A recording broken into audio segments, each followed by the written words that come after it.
Welcome to Season 1 of the Mapleside Chats, your glimpse into the CEIBS MBA. This podcast presents you with the inside scoop on what really happens behind the scenes of China's top business school. Located in Shanghai on Hongfang Road, or Red Maple Road, the China-Europe International Business School aims to develop tomorrow's business leaders with a China depth, global breadth mindset. Sounds intriguing? Let's get started.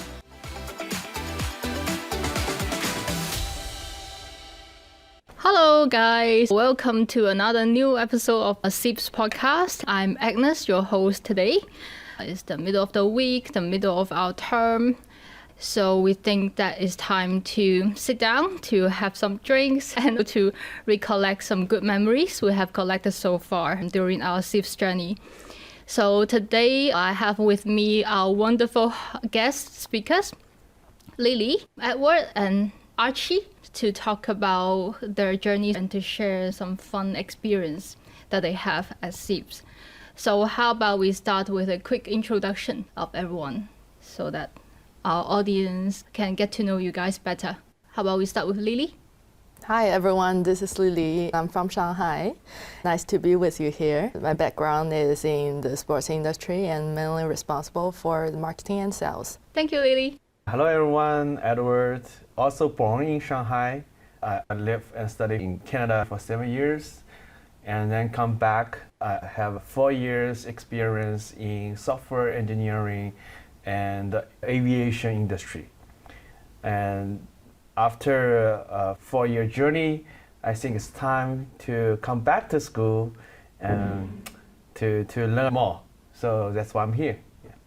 Hey guys, this is Archie. I'm from London, from England. I studied Chinese studies at university and I've spent the last 8 years in Greater China. So I've been doing cross-border M&A mostly in the finance industry. And so that predominantly means bringing Chinese and European companies together. And I, along with Lily and Edward, started CEIBS at the end of last year. Archie also has the reputation of being one of our Dongbei fellow. But how about we start with sharing some experience from the school activity side? Because Edward and Archie, you guys both take the leadership role in clubs, and Lily is also a very active member in the family business club. Do you guys have any good experience or fun facts or fun activities that you have joined at the school so far? Yeah. Talking about school activities, there's a lot of school activities from the beginning of the first term, even.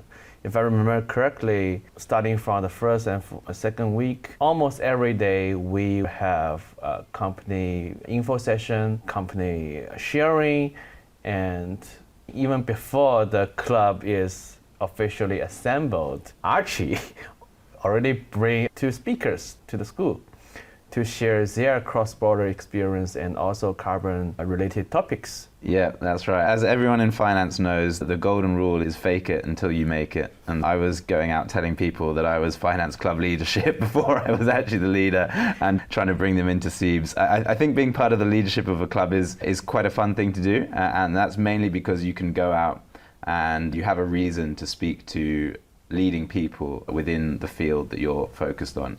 And so it means that I've been working in finance in Shanghai for the last 3 years, and it means that I can keep my relationships going with a lot of the private equity and the bankers and other people here by inviting them to the school. As Edward mentioned before we got started, we got an M&A focused cross-border lawyer to come and give a speech. And then when I invited him, he said, hey, why don't I bring the chief China representative of the London Stock Exchange to come, and he can join and give a speech as well. And so that's quite a nice example of by organizing and arranging these events, how you can also expand your network and get access to a lot of people by being the leadership of these clubs. So it's a fun thing to be part of. I think Edward's done a similar thing. Yes, well, we have a little bit of similarities, but my part is also different. One different thing is that Archie is always focused in the finance industry from his past career. But for me, I'm currently leading the CEIBS Consulting Management Club. But my past career has no connection or no relationship with any consulting service or consulting industries. So this is very interesting for me because the opportunity for everyone is the same. And you can just take the lead for the topic you are interested in or you are going to transform to. And this is a great thing for me and for everyone is really interested in going to CEIBS. The opportunity here is huge. So what would you say is the biggest takeaway being on the leadership role of the clubs? Is it only the connection, or is it also having the autonomy to decide how the event should be run and fulfilling your vision? I think it forces you to be really on top of things and to really know your stuff, because people will come and ask all sorts of questions within, in my case, the finance industry. And so it sort of incentivizes you to keep on top of all recent news and things that are going on. So I'd say that's one thing. And number two is simply the experience of organizing events, managing people, coordinating things like that. And I think that's a good experience to have. Events management or organization is certainly not something I'd really ever done before. And luckily I've got a very good 3-person team and they help me a lot. And so we work together quite well, but it's a new experience to be trying those things out. Mm-hmm. Yeah, I think apart from working within the club membership for one club, the finance club also co-hosts events with the tech club. And I remember joining one of the events on the cryptocurrency as well as the metaverse. And there were people discussing with me how controversial the topics would be, and it was really surprising how we have the guts to run that event. You're not supposed to mention that, Agnes. You're not supposed to mention that event. It was a discussion on global NFT and metaverse use, non-region specific. Yeah, so the content itself is really very legitimate. Correct. As my lawyers have advised. So how about Lily? I know that you have joined the Family Business Club. It's surprisingly a very coherent and united club within the school. So what are the events that you have in that club and how do you find them? Talking about the Family Business Club, we have a very wonderful club leader, Demi, and she figured out many family business club members, and I think they have different background. However, they have the same feeling because they are family business. They got the pressure from their family and they need to know what kind of business the family is doing. And I still remember that in the very early stage, Demi arranged a dinner in the Family Business Club and all kinds of people coming in, including Edward.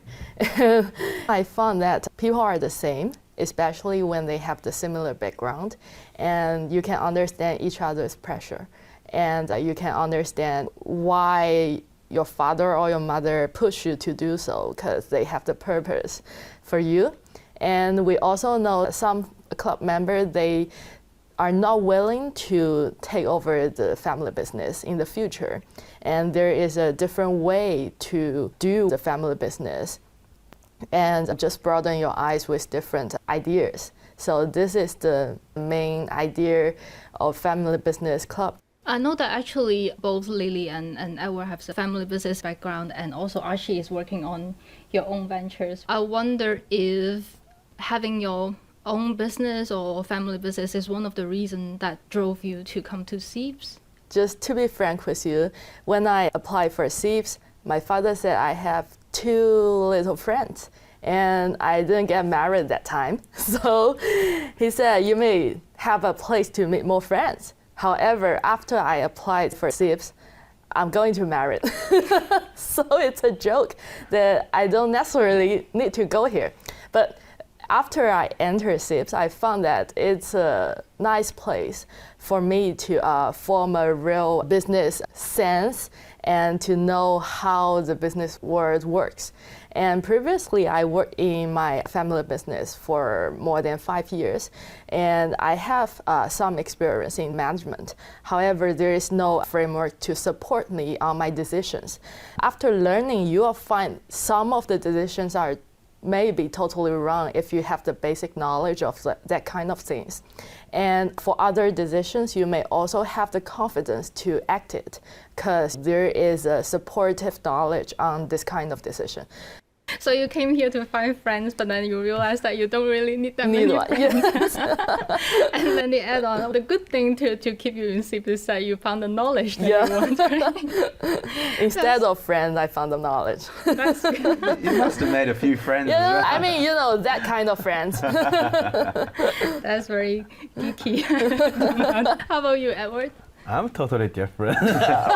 I'm very different because the main reason I came to CEIBS is my previous academic background and my career background is not very related to my family business. I came to CEIBS is to find a place, a time to learn and pick up some management and operation related knowledge. So therefore later I can get my hands on more on the family business. But it turns out I'm here to pursue the knowledge, but I'm here to making friends. Edward has too many friends. So. Yeah, I wouldn't say I had my own ventures, but I have a few things that I'm working on. And I think having studied a non-business, non-financial related degree at undergraduate, despite having worked around 8 years, I still felt that there were things that I did not understand and did not know. And so again, for me, I think knowledge was a pretty key part of wanting to come and actually understand some of the theories. Working in finance, you talk a lot about businesses and strategies and directions, but a lot of that talk is just talk. And so I wanted to strengthen my foundation in actual knowledge. So I think that's part of it. And then part of it, working in any industry in China, but particularly finance, is about knowing people and about meeting people and having a large network of friends, really. And that was also part of it. So maybe me and Lily are the same, looking for friends at CEIBS. I've been in Shanghai for 3 years now, but expanding the network here I thought was an attractive proposition.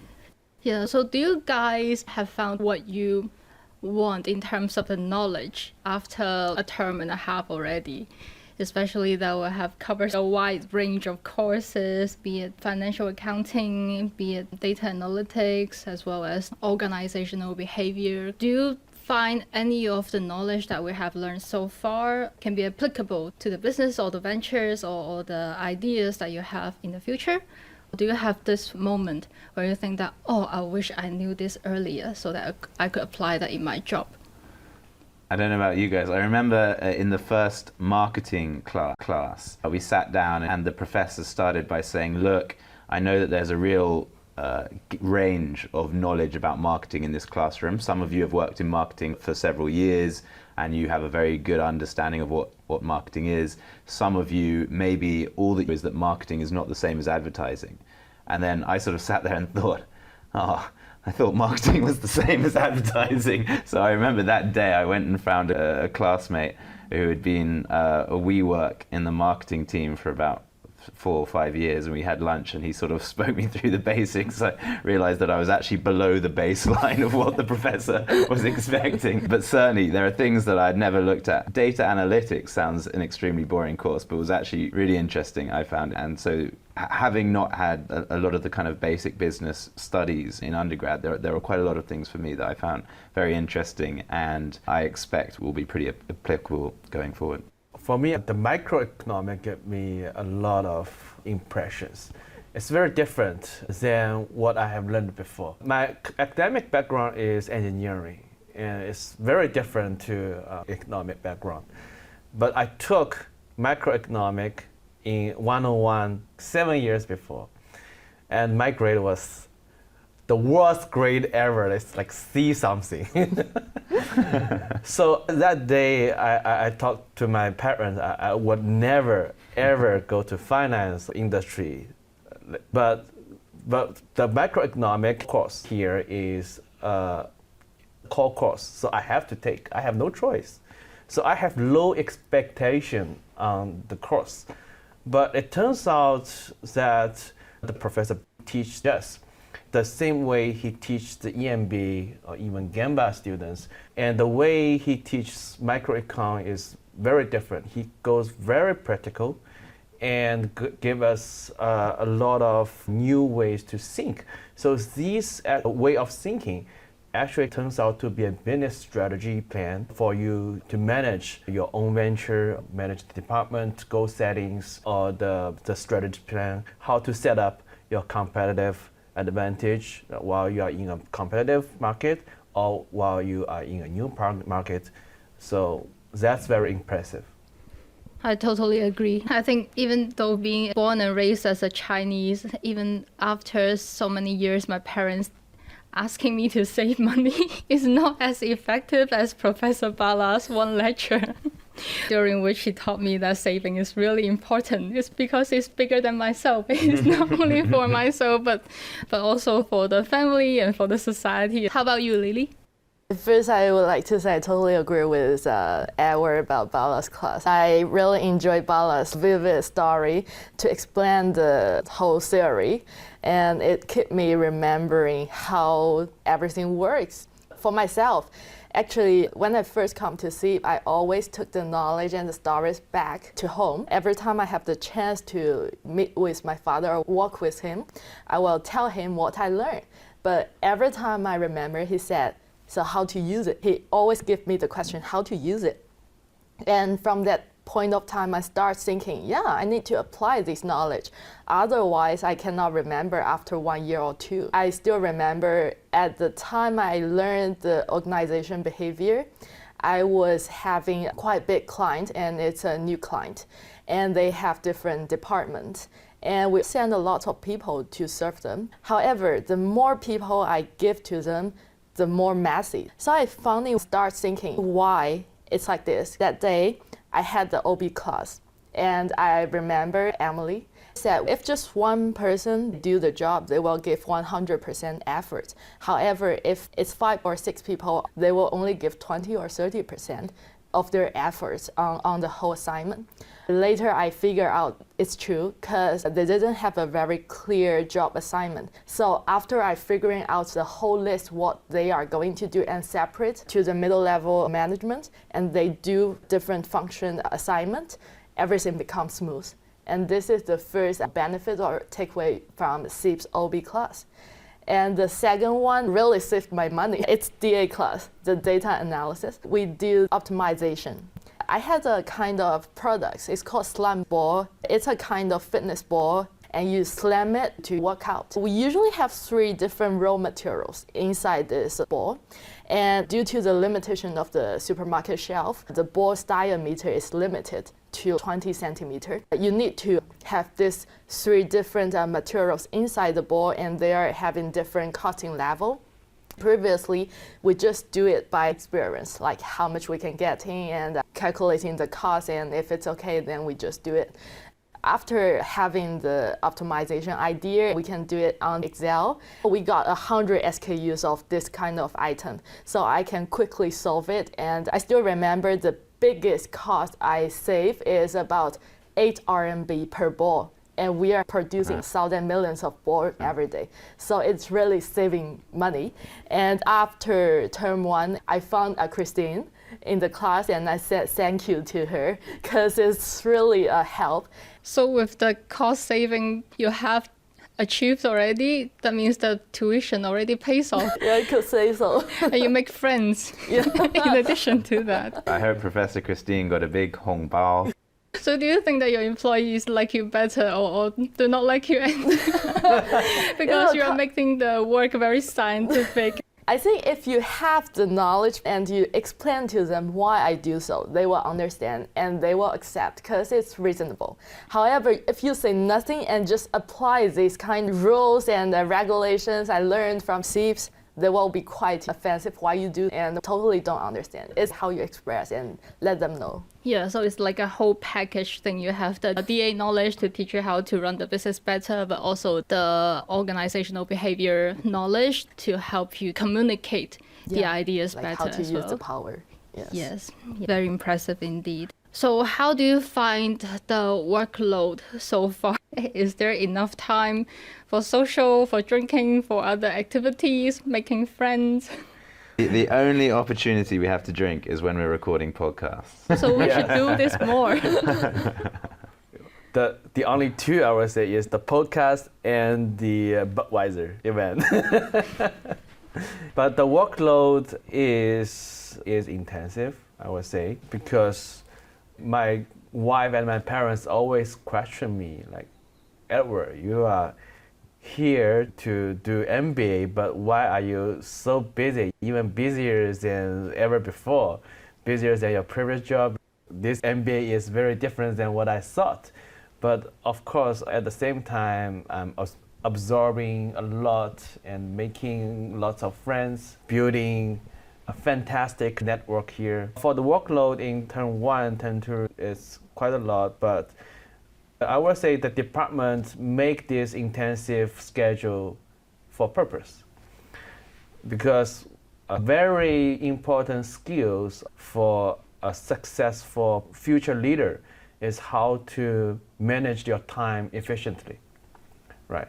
So sometimes you need to do some trade-off. Trade-off is the word I heard the most in this term.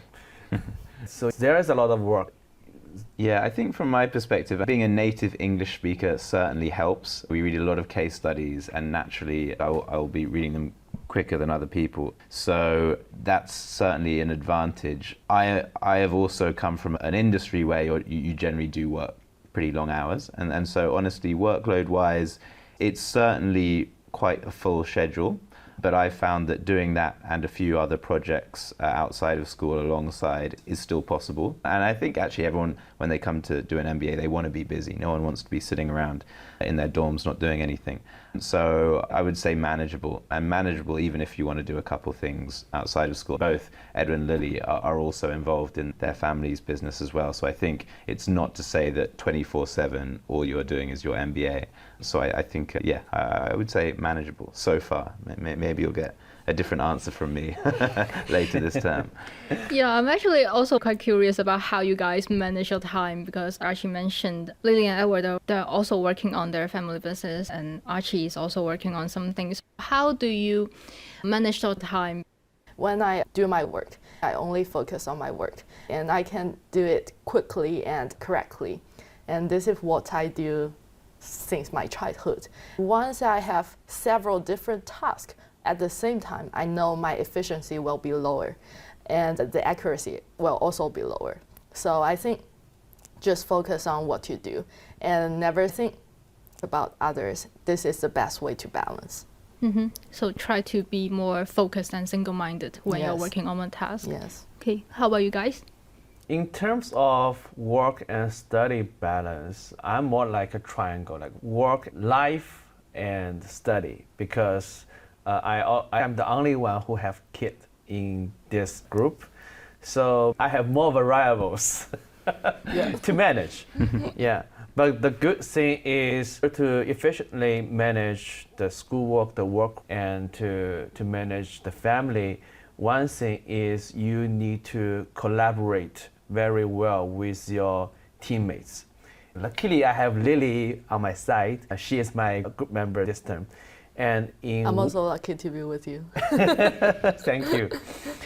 And in work, you need to collaborate with your supervisor, your colleague, your teams, right? I have 1 day a week that is for work.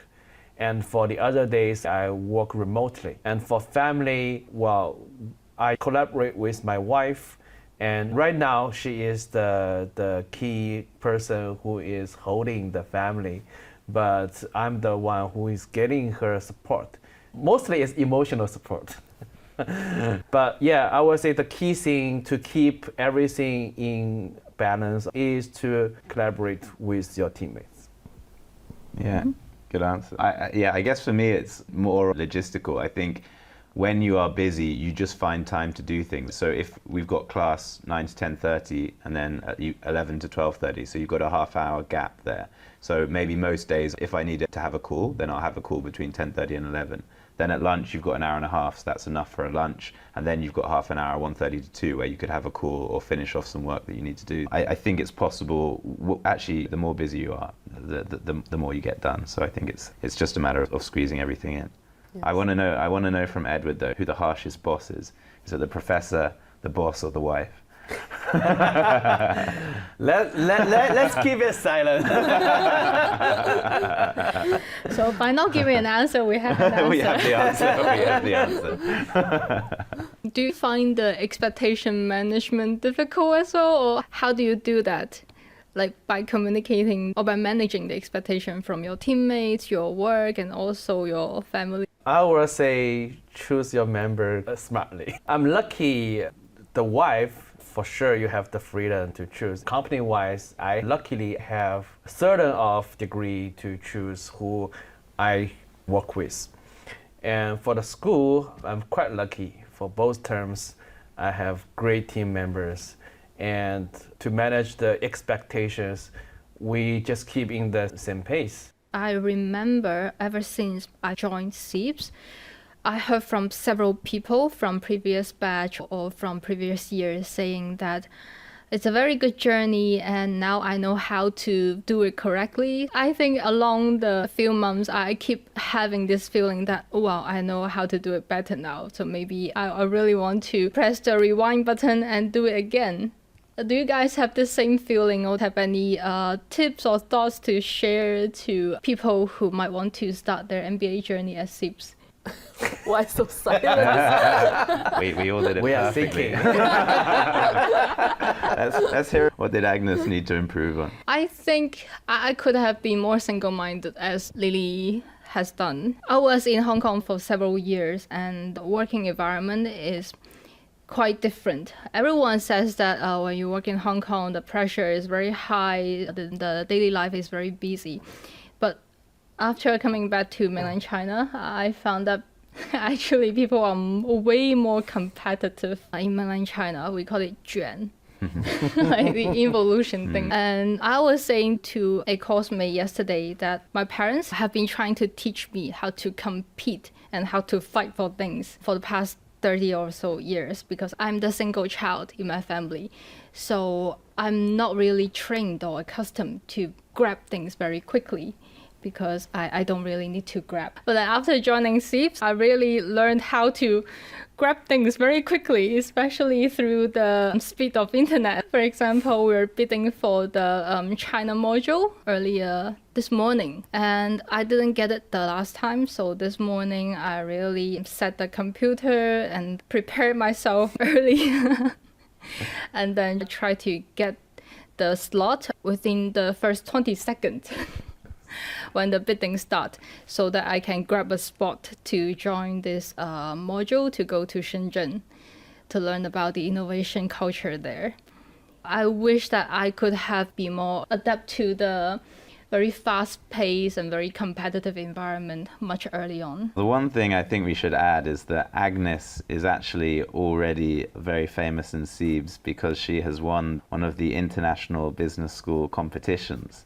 And so I think we should probably ask Agnes, how did you prepare for that? And how was that experience? I think the whole thing comes down to what Edward mentioned, choosing the right teammates. So I have Lily here, one of my favorite. It was Agnes, Lily, and... It's Iñaki and Medina. Ah, okay. Yeah, I just want to fill in a little bit of backgrounds for this competition. It's the annual competition hosted by IESE, the top business school in Europe. And it's co-hosted by IESE with Roland Berger, the top-tier consulting firm. The competition Archie just mentioned was just the internal selection round. Because CEIBS was selected by Roland Berger as the only MBA program in mainland China to participate in this international competition. And it was highly competitive. Out of 120 students that we have this year, almost half of them joined the internal selection round to compete for the final round, where we need to compete with the top business schools in the world, for example, Kellogg or Chicago Booth, etc. In terms of the preparation, I think choosing the right teammates, really helped a lot. And that's when I first learned or practiced the grabbing philosophy. Right after identifying the key and very smart classmates, I just initiated the invitation very quickly before they got approached by other people. I think that is a key steps in the whole process. I think in this competition, I'm really the lucky girl. The day we need to present is my wedding day. So only 3 of us, they do the presentation. And when we won, I remember Iñaki holding my photo on the phone there. We are going to have a formal round in March. One more thing to add. RESE RP Rodenberger competition is the top tier consulting competition. Consulting club is responsible to organize and host this event. This year is quite special. We have Lily get married on the same day, but fortunately her team wins. 2 or 3 days before the competition, I'm asking Professor Daniel, what's the past record for the team of 3 to be in the global final? And Professor Daniel was saying that no team of 3 can win this. And you break this We law. made it. Yeah, you made it. The RP case is very competitive, and this year we have 9 teams out of 120 people, which is more than a quarter of the batch. And you only have 24 hours from the time you receive the deck to the time you deliver the deck to me. How can you guys do it? So I'm very curious how you manage such a short amount of time. I still have the 朋友圈 WeChat moment. I post a moment that I never worked so late till 2 or 3 a.m. And I just left the campus and took the photo of the campus gate at Hongfeng Road. And I said, working hard is not special today. It's like a necessary today. And this is the first time I really experienced how consultants work. I'm not sure if they work like this every day till 3 or 4 a.m.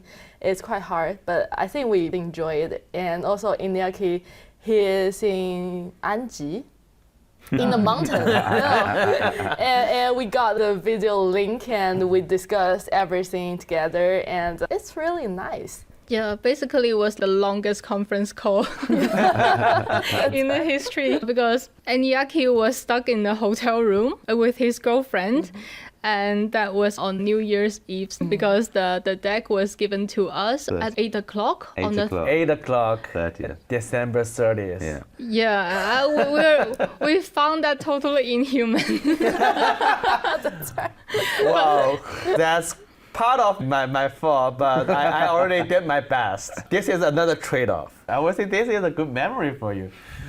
Yeah, so I think the fortunate thing is that we can still finish that on time, because the deadline was at 8 o'clock on 31st of December. So we still have time to go home to have dinner and do the countdown with our friends. So reflecting back on what we did, I really thought that we had to stay overnight, because there was only 24 hours to deliver a deck of solutions. But we didn't have to, because we have the teammates who deliver really good strategy after a few rounds of discussion and rebuttal and defense, etc., to really iron out the details of the strategy. What we need to do is just to get some rest and then come back on the next day to finish the deck, and basically just fill in the words and put our ideas on the deck. We felt quite confident about that, because we have challenged each other, and then those challenges either got defended or we made changes accordingly. So it seems quite well thought through. I remember Archie was also in the competition.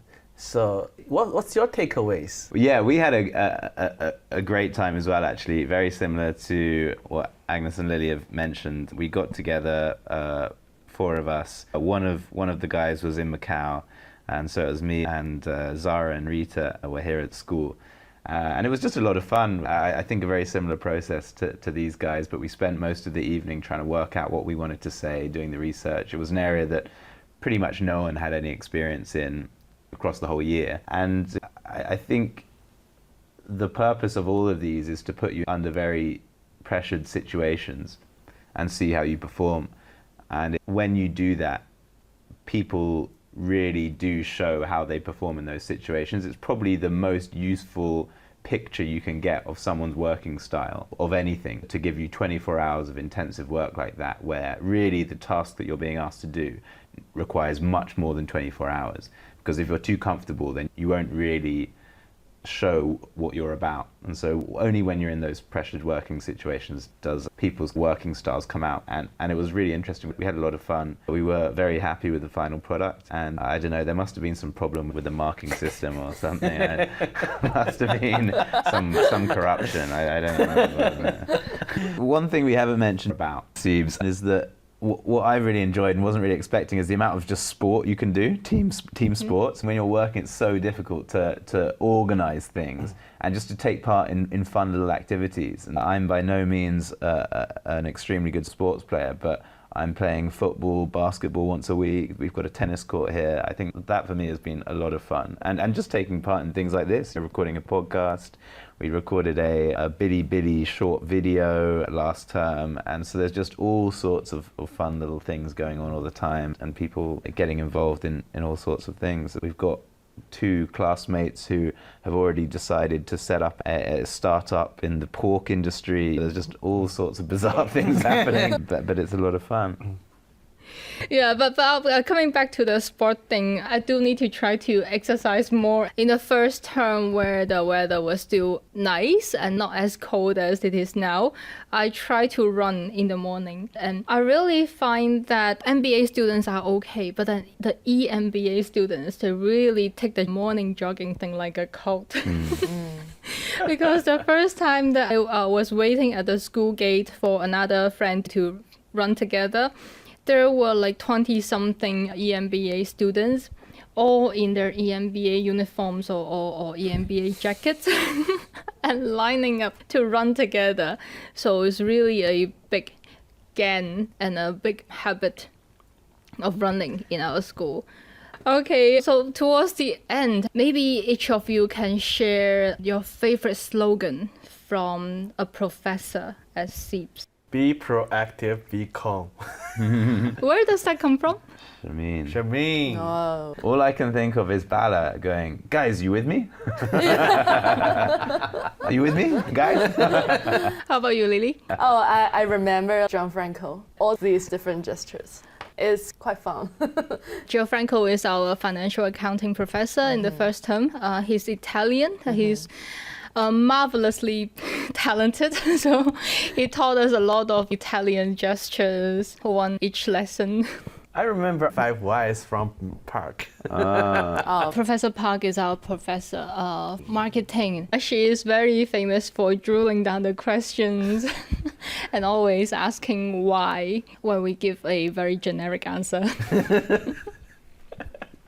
But my personal favorite is Christine, Professor Xie's slogan. She's our data analytics professor. She has a math background and she's always saying that whatever you can think of, I can model it. Yeah, that's right. Yeah, that is good. That's good. Good one. Agnes also has a math background. Yeah, I wish I have that confidence. Okay, I have had good fun with you guys. So thank great. you very much. Yeah, thank you. Thank Yeah. you. Thank you. Agnes. See you next time. We hope you've enjoyed this glimpse into MBA life at CEIBS. If you have any questions or comments about this episode or the podcast in general, please feel free to reach out. Our email's in the podcast description. Stay tuned for our next episode.